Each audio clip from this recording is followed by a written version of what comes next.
Hello guys, in this video I'm going to show you how to post a picture or video to your Facebook. But first I just want to mention, don't forget to subscribe to my channel because at 100,000 subscribers I am going to show you my whole YouTube revenue statistics and growth strategy, how to make money online. Now let's jump into it. First of all, open the application on your phone.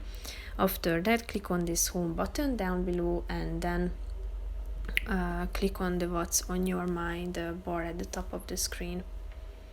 Here you should tap on photo or video in the middle and select a picture or a video that you want to share.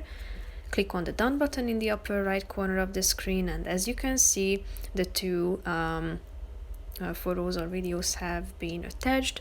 You have the chance to insert an additional text to it by clicking on the say something about this bar above the pictures or videos.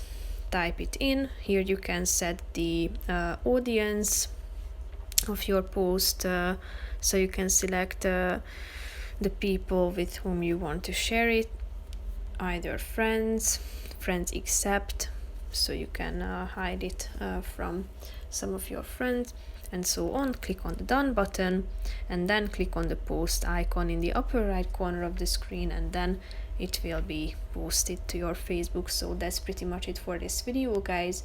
See you in the next one. Bye bye.